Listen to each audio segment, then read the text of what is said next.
Well, hello there. Welcome again to our kitchen. This is James McDonald with another episode of If I Can Cook It, So Can You. Tonight I'm going to be doing a whole meal, but not on this video. I'm going to do part of the meal on this video, and then I'm going to do a couple of other videos to show you a couple of the other elements. You've already seen one, and that's my keto-friendly hummus. If you haven't seen that, check the description. I'm going to leave a link to it for you. It is so tasty. I mean, you wouldn't even imagine that you hadn't picked that up in some Middle Eastern bazaar, but you didn't. You made it yourself, because if I can cook it, so can you. But tonight we're going to go ahead and put together a couple of other elements that would go with a Middle Eastern meal. I'm going to make a Shirazi salad. I'm not going to do a video of that yet. I'll do one later, but a Shirazi salad. I'm also going to do my Lebanese flatbread, gluten-free Lebanese flatbread, and that will be another video as well. But the one I'm going to focus on tonight are our Persian meatballs, the Persian meatballs. I actually made this meal about a week ago for Mother's Day, but one of my daughters, new mom actually, wasn't able to be here. So she said, "Hey Dad, next time I come, can you make that for me?" Well, guess what? She's arriving tonight. So I've got to get this together for her, and that is going to be my goal, and I hope you're going to enjoy watching this. By the way, if you like what I'm doing, why don't you go ahead and subscribe? I'm only 24 subscribers away from my first contest. So if you haven't subscribed, go ahead and do so. Invite your friends. Let's fill it out. Let's have that first contest. But with that, let's start talking ingredients. Okay, so what are we going to use in Persian meatballs? Well, it's going to start with some wonderful fresh herbs. I've got some fresh parsley. That'll be in there. I went on out to our garden here and I harvested some mint. So we've got some mint. I've got some garlic ready to go. I'll give you the quantities in the description below. I've got some kosher salt.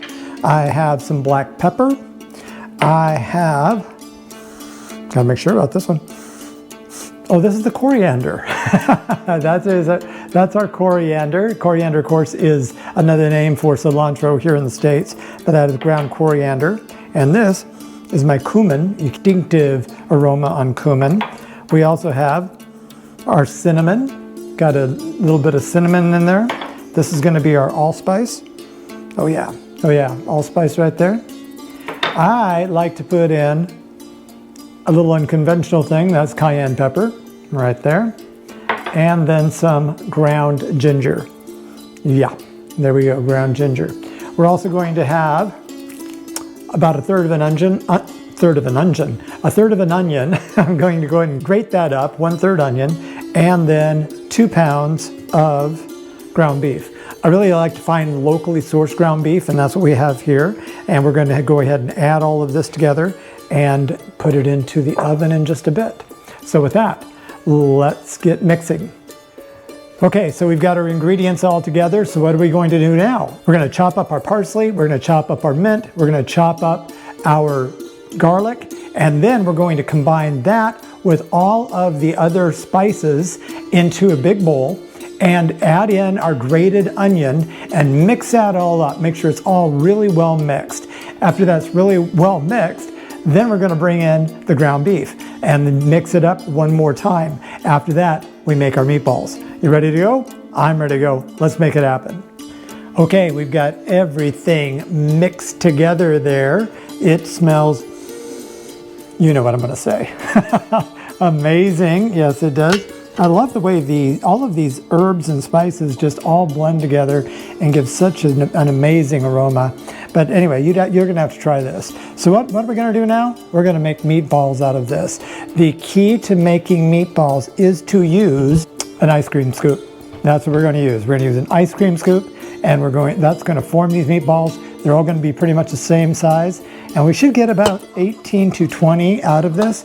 I'm going to put it into a cast iron skillet, and then we're going to get it ready to go into the oven.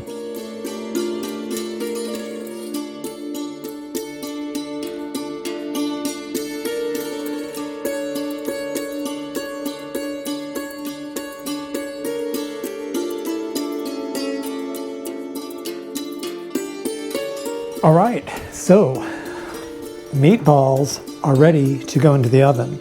What we're going to do is get the oven going at about 425. Well, not about, exactly at 425. And then we're going to cook these for about 15 to 18 minutes. I'm going to be checking them with my meat thermometer. I'll probably do that right around minute 12 or minute 13. What I'm shooting for is 160 degrees. I don't want to go over. I definitely don't want to go over. A little under is even better than over. But these guys are going to be so juicy and so tasty. All right, you're going to see what these things look like very soon. Okay, we're at 425 degrees and our daughter is just around the corner. So, in with the meatballs. We'll see you when they're done. Okay, our daughter has arrived, and so I'm going to go ahead and get her some of this food. I went ahead and made up another batch of my keto-friendly paleo everything hummus. I also made up some Shirazi salad. I'll get you a recipe on that soon.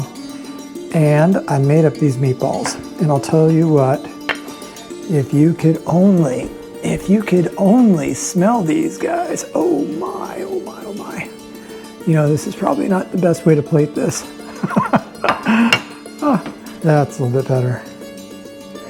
Oh yeah.